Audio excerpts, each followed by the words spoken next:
Psachim Davkavav Amudbet, bonjour à vous tous. Nous sommes à la trois lignes avant la fin du Hamoud précédent, et on revient à Abaye Verava, qu'on va tout de suite développer. Tashma, viens écoute.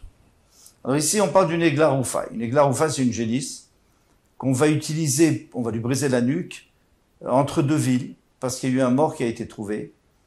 Et donc, ça sera la kapara de lui briser la nuque. Maintenant, cette Egla, cette génisse n'a pas le droit d'avoir travaillé avec elle. On n'a pas le droit d'avoir mis un joug sur elle. Alors, ici, on parle d'un cas Ichnissa, les Revaka. Vous savez, il y avait un attelage, on mettait 4 vaches, ou 4 génisses, et au 4 taureaux, c'était la même chose, et on les attachait, et avec ça, on allait travailler. Alors, ou tirer la charrue, ou alors battre le blé. Donc, Ichnissa les Revaka, il a fait rentrer il avait rentré cette jeune génisse dans l'attelage, Vedacha, et sans le vouloir, elle est allée avec les autres bêtes, et elles ont piétiné le blé.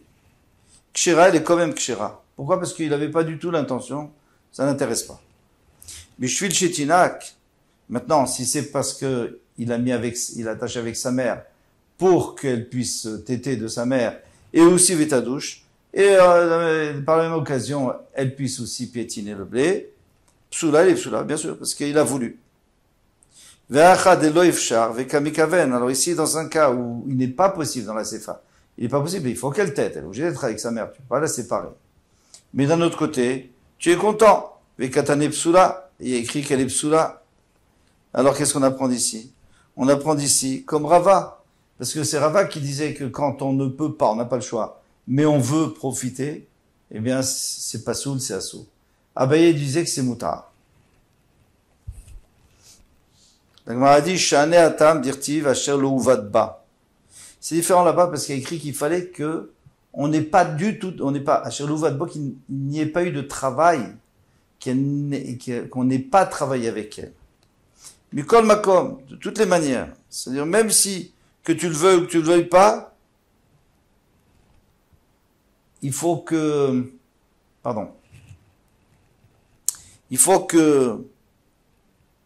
bien que partout, dans toute la Torah, peut-être qu'il n'y aurait pas de problème comme Abaye, ce serait moutar, mais ici, c'est assaut parce qu'il y a une précision qu'on n'a pas le droit d'avoir travaillé avec elle.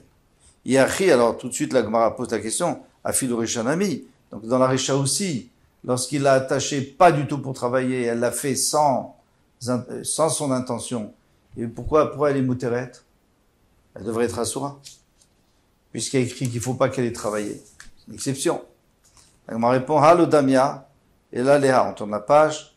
Alors, il dit, ça ressemble à une autre vache, c'est la vache rousse. On va apprendre il y a un ikesh, une comparaison entre Egla Roufa et la vache rousse, donc on va apprendre l'un de l'autre. Qu'est-ce qui est écrit au sujet de la vache rousse? Il ne faut pas qu'elle ait travaillé non plus. Il ne faut pas qu'elle ait porté un joug. Shachan Aleof, s'il y a un oiseau qui s'est posé sur elle, eh bien, donc elle a porté quelque chose, Kshira, elle est toujours Kshira, pour pouvoir la brûler et asperger sur les gens qui étaient tamés. Allah allait à Zachar, mais si est monté sur elle un mâle pour aller avec elle, Psoula, elle est Psoula parce que maintenant on a mis quelque chose sur elle. Maïtama, quelle est la raison? Quelle est la différence entre le début et la fin? Amarafapa a dit, Iktiv Avad Vekrainan Avad. S'il était écrit Avad, il a travaillé avec elle. Et on avait lu Avad, il a travaillé avec elle. C'est-à-dire, si on lisait de la même manière que c'est écrit dans la Torah, Ad David Baïhou, donc, elle est Kshira, tant que lui-même, il n'a pas travaillé avec elle. Iktiv Uvad. Maintenant, s'il était écrit que, il a été travaillé avec elle. Vekarina Nuvad, on lisait aussi, il a été travaillé. Afilumi Melanami. Même si un oiseau s'était posé dessus, ça serait assaut, puisqu'il y a eu quelque chose qui s'est posé dessus. Ashta de Katuv Avad, maintenant que dans la Torah, c'est écrit Avad, pas avec un ou, Avad, donc c'est-à-dire que c'est lui qui a travaillé. Vikarina Uvad, mais nous on lit avec un Vav. Uvad, elle a été travaillée. Uvad Dumer de Avad. Donc maintenant on va comparer le cas où ça s'est fait tout seul et le cas où lui il l'a fait. Ma va de la même manière que si lui faisait, c'est seulement si ça lui convient. Af oved et nichale. Donc maintenant, uvad, pardon. Alors maintenant, si c'est venu tout seul, eh bien ça dépend si ça lui convient ou pas. Alors que l'oiseau se soit posé sur elle, ça lui convient, ça l'intéresse pas du tout. Mais que le mâle soit allé avec elle, oui, parce qu'elle va avoir un petit. Donc ça c'est dans la paradouma. Alors on va faire la même chose avec la Egla Roufa. Parce qu'on avait posé la question, quelle est la différence entre le début et la fin? La Egla Roufa, on avait demandé, pourquoi, s'il a attaché avec d'autres, mais il n'a pas voulu qu'elle travaille, et elle a travaillé, elle est encore kshira. Mais s'il avait aussi l'intention qu'elle travaille, et aussi qu'elle t'aide de sa mère, eh bien là, elle est psoula. Pourquoi? Parce que on apprend, si tu as un intérêt, on apprend de paradouma, si tu as un intérêt, c'est elle est psoula. Tu n'as pas d'intérêt, elle n'est pas psoula. Parfait. Alors on va essayer de chercher autre chose. Non, Tashma, viens écoute. Aveda, j'ai trouvé un habit. Je le garde je mets des annonces jusqu'à ce que le propriétaire vienne le chercher. Alors maintenant, il ne faut pas que je la laisse manger par les mythes, si c'est de la laine, ou moisir. Donc, il faut que je les tente de temps en temps à l'air. Loïch tachena, lo al-gaber mitaï. Il ne peut pas le mettre sur un lit. L'étaler sur un lit. Lo al-gaber magod, ni sur un, c'était leur cintre à eux. Les tzorko, si c'est pour lui, pour faire joli, par exemple si c'est un tapis, ou si c'est un couvre-lit, ou c'est... Aval, chotra, les tzorka, mais il peut les tendre pour son besoin à elle, pour l'aérer à elle. Al-gabé mita, sur un lit, al-gabé magoud, sur un cintre. Donc c'est normal. Tu n'as pas à en profiter, mais pour son bien à elle, tu dois le faire. Nizamnu lo'achim. Maintenant, s'il a des invités qui arrivent, alors maintenant, il veut faire bien. Donc, il veut montrer qu'il a des beaux habits, même si c'est pas à lui. Lo ishtachena, lo al gabe mita, ni sur un livre, lo al gabe magoud, ni sur un cintre, ben etzorka, ben etzorko. Soit pour elle, soit pour lui. Ça nous apprend que quoi? Que là, il en a besoin. Parce qu'il doit l'aérer. Mais il veut aussi en profiter. Ça, on n'a pas le droit. Donc, c'est comme qui? C'est contre Abaye. Parce qu'Abaye disait que quand on n'a pas le choix, mais qu'on profite, on n'a pas le droit. On a le droit, pardon. Alors, on m'a dit, Chané Atam décalé là. Il dit, c'est tout à fait différent quand il y a des invités. C'est pas du tout parce que tu veux aussi en profiter. Non, ça me dérange pas. Si c'est pour son bien à elle, tu peux en profiter. Ça dérange personne. Comme Abaye dit. Mais là-bas, il est en train de la brûler, façon de parler. Ça veut dire, il est en train, et il va lui causer beaucoup de tort à cet habit. Imishumena Bisha, ou alors, parce qu'il y a un Inara dessus. S'il voit un bel habit, un beau couvre-lit, il risque de faire un Inara, il va lui arriver malheur. Imishum Ganve, ou tout simplement, ils vont venir le soir, ils vont lui voler. Donc c'est pour ça qu'il n'a pas le droit de sortir. Tashma. Donc il n'y a plus de questions sur Abaye. Tashma, viens, écoute. Mochim kedarka. Alors maintenant, il y a des gens qui vendent des habits en lin et en laine. Donc de Shahatnez, bien sûr, pas un juif, on n'a pas le droit, mais ils vendent un goy. Alors si c'est un habit en laine où il y a un petit peu de lin qui s'est perdu dedans, on n'a pas le droit. Parce que le goy risque de le revendre à un juif. Mais si on voit que c'est du Shahatnez, c'est clair, on a le droit de le vendre à un goy. Alors maintenant, comment je vais faire? Mochim kedarkan. C'était quoi leur habitude? Ils le mettaient sur eux. C'était eux-mêmes les mannequins. Ils montraient l'habit. Voilà, regarde, est-ce qu'il te plaît ou pas? Au bilvat shelo itkaven bechama. Mais attention, il ne faut pas qu'il profite, qu'il ait envie de profiter. Bechama mitne achama. S'il y a du soleil pour se protéger du soleil. Ou bageshamim mitne akshamim. Ou quand il fait froid ou la pluie pour se protéger. Ça, il n'a pas le droit. Dans ce cas, il n'a pas le droit de le mettre sur lui. Lui, il fait juste pour montrer. Mais il n'en profite pas. Ve'atznuin. Et ceux qui font les choses mieux que tout le monde, mafshilin la'achorien bemakel. Ils les mettent sur un bâton derrière eux. Un genre, aujourd'hui, on prendrait un baca en polystyrène. Mais dans le temps, on mettait sur un bâton, voilà, pour montrer un peu de quoi ça a l'air. Ça avait peut-être l'air d'un épouvantail. Ve'achad efshar lemevad besnuin, ketsnuin, mais ici, tu aurais pu faire comme les tsunuin, comme les gens qui veulent être machmirim, comme les gens qui veulent faire mieux. Et pourtant, vechilo mechaven, charé, s'il n'a pas envie d'en profiter, il a le droit de le mettre sur lui, il a le droit de se vêtir avec. Tiufta, leman de matne lishnal kama de Rava, tiufta. D'après ce que Rava avait dit, que d'après tout le monde, c'est interdit, et bien là, c'est une question. Parce que si tu me disais d'après l'un, alors je pourrais te dire que d'après l'autre, ça serait permis. Mais si tu me dis que d'après tout le monde, c'est interdit, alors on reste avec une question sur Rava. Et on a terminé notre sujet, nouveau sujet. Velo yasikbo, alors il y en avait eu dans la Mishnah, qu'on n'a pas le droit, du chametz, au moment où il est assou be'ana, on n'a pas d'en profiter. Eh bien, je n'ai pas le droit non plus de chauffer mon four avec. Tanoura banane. Alors, nos maîtres nous ont enseigné, Tanour sheisikou beklipe orla. Alors, j'ai mis des coquilles de noix, mais c'est bien sec, ça brûle. J'en ai mis dans mon four, mais c'est des noix de orla. On avait dit que la orla, donc les 3 premières années de l'arbre, on n'a pas profité du fruit, mais même de ce qui protège le fruit. Et donc ça protège le fruit, donc les coquilles de noix interdits. Au bekashin shel kilaya kerem. Ou alors quelqu'un a semé du blé à côté de la vigne, c'est interdit, c'est orla, pardon, c'est kilaïm. Et bien maintenant les tiges de blé, il veut les brûler dans son four, il va en profiter. Eh bien, qu'est-ce qui se passe?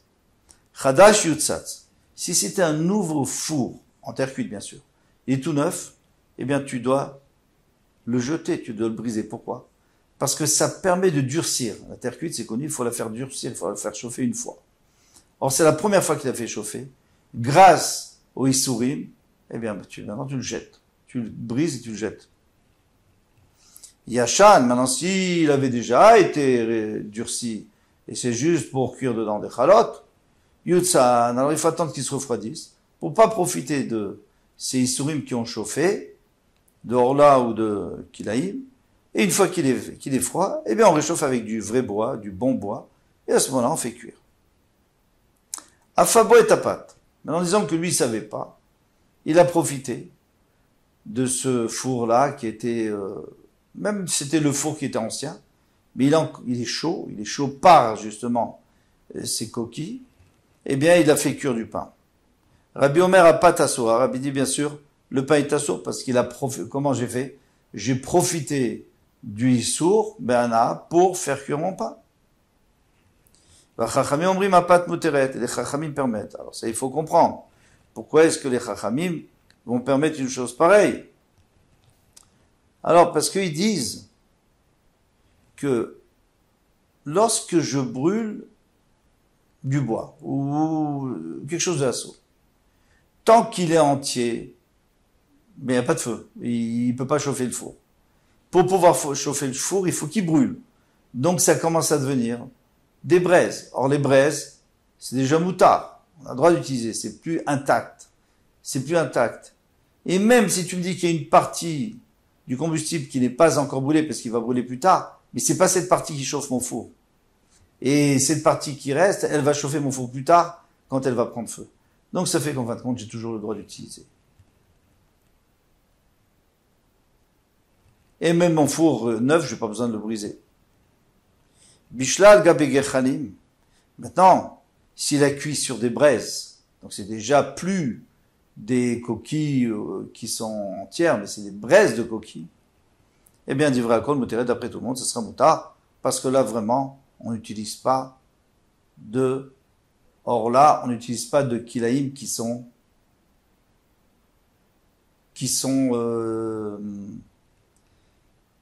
comme naturels. On utilise les braises de ça. Vatani a pourtant une braïta qui dit Ben Chadash Ben Hashan Yutzaan, qui dit que soit un nouveau four, soit un ancien four, il suffit de le refroidir, et puis après on peut faire cuire. Après, une fois tu me dis il faut le casser quand il est neuf, une fois tu me dis non. Le cacher, il n'y a pas de question. Ah Rabbi, Rabbanan, comme on vient de dire. Rabbi, lui, c'est lui qui dit que c'est assour. Pourquoi? Parce qu'il dit qu'on n'a pas d'en profiter. Les rabbins, ils ont dit qu'on a le droit de profiter, puisqu'au fur et à mesure qu'il brûle, eh bien, c'est plus de la orla.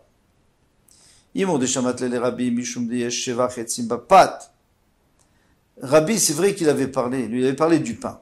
Il avait dit que le pain était assour. Ça, c'est normal. Parce que dans le pain, il y avait, eh bien, il y avait les avantages. C'est-à-dire que le pain, il s'est cuit. Maintenant, on peut le manger. Avant, c'était de la pâte. On ne pouvait pas la manger. Et tout ça à cause de la orla. Zevezegorem mishamatle. Mais maintenant, s'il y a deux gormim, s'il y a deux choses qui causent, est-ce que ça, il en a parlé? Par exemple, le nouveau four, là. C'est vrai que la première fois, j'ai durci le four. Je l'ai rendu apte grâce au ISO. Très bien. Le four est interdit. Mais je peux mettre maintenant du bois dedans, une fois que c'est refroidi, et faire cuire mes chalotes. Pourquoi? Parce que zevezegorem. Parce que je ne peux pas faire cuire des chalotes sans four, mais je peux pas non plus faire cuire sans bois. Et ici, le four est assour, le bois est mouta. Donc ça fait zevezegorem. C'est un principe dans la Gemara, que si les deux, eh bien, il y a le assour et le moutar qui en même temps causent une amélioration du pain, une cuisson du pain, eh bien, ça serait moutar. Mishamatle, est-ce que Rabbi nous a dit? Il n'a pas dit ça. Rabbi lui a parlé, il a parlé de faire cuire du pain avec de la orla, avec des coquilles d'orla, mais il n'a jamais parlé du four qui avait été réchauffé, qui avait été durci par l'orla et qui après, on avait réchauffé avec du vrai bois, du bois qui avait pas de problème. Et là, l'okashia. Alors comment on va faire pour dire que, une fois on nous dit qu'il n'y a pas de problème avec le nouveau four, et une fois on dit qu'il y a un problème avec le nouveau four. Ha, Rabbi Eliezer, ha, Rabbanan. Une fois c'est Rabbi Eliezer, et une fois c'est les Rabbanan. Alors les Rabbanan, on les connaît, on les a vus, parce que les Rabbanan, ils avaient dit que, au fur et à mesure, les Rabbanan qui ont été cholèques sur Rabbi, ils avaient dit qu'au fur et à mesure que ça brûle, c'est déjà plus de la orla. Donc, c'est moutard. Donc ça, il n'y a pas de problème, même le four est cachère à 100%. Maintenant, qu'est-ce qui va être au cerf? Ça va pas être Rabbi, parce que Rabbi, ça, on a dit que non. Ça va être Rabbi Eliezer. Et où est le Rabbi Eliezer? Eh bien, c'est le Rabbi Eliezer qu'on va voir dans une Mishnah. Hey Rabbi Eliezer, quel Rabbi Eliezer? Il est ma Rabbi Eliezer de Seor. Si tu me parles de Rabbi Eliezer qui a parlé de Seor. Alors Seor, c'est du levain. Quand on a enseigné dans une Mishnah. Seor shel chulin, shel truma, shel nafru et torchissa. Alors j'ai, dans une pâte de chulin, bien sûr, que je veux manger, je suis Israël, eh bien, il y a du Seor, il y a du levain de chulin qui est tombé, très bien. Et aussi de truma. Ven bezeke de lachmitz, ven bezeke de lachmitz. Et chacun, ça veut dire, il n'y a pas assez de levain pour faire fermenter mon pain. Il n'y a pas assez de levain de chulin et pas assez de levain de trouma, il faut les deux en même temps. Venit starfou. Et ils se sont associés. Vechimtsu. Et ils m'ont fait fermenter mon pain. Rabbi Eliezer, Omer, achar acharon aniba. Rabbi Eliezer dit, moi je vais d'après le dernier. Si le dernier c'était trouma, eh bien tant pis, c'est de la trouma, maintenant tu donnes à un Kohen. Et si c'était du chulin, tant mieux. Mais on va voir que même quand tu dis que si c'était du chulin, tant mieux, c'est seulement une fois que tu as sorti la trouma. Donc tu dois l'enlever, la trouma. Tu dois arriver à récupérer ce levain de trouma. Donc on voit bien que c'est Rabbi Eliezer ici qui est tellement machmir. Vachachami omrim, ben shenafal isur lechatrila, ou ben shenafal isur lebasof, soit que le isur, donc c'est-à-dire la trouma, tombe au début ou à la fin, le olam eno oser, ça sera jamais assour. Ad, je tourne la page, jusqu'au moment où il y a assez dans la trouma pour être machmitz. Comme je vous ai dit tout à l'heure, on a parlé seulement dans le cas où il a enlevé le issou, c'est-à-dire la trouma. Aval kadam vesilek issou, assour. Alma zevezegorem assour. Donc tu vois très bien d'ici que zevezegorem c'est assour, et alors ça résout notre problème, puisqu'on avait dit que c'est pas Rabbi qui dit zevezegorem c'est assour, et ça résout notre problème que avec un nouveau four, on pourra jamais, c'est Rabbi Eliezer qui dit que un nouveau four, on pourra jamais cuire dedans. Parce que même si tu utilises le four qui est à seau, mais tu mets aussi une autre cause avec, c'est le bois qui est bon pour faire chauffer le four à nouveau pour faire cuire ton pain, eh bien, Zev et Zegorem, Assour, et on a tout compris. Kol Touf, à bientôt.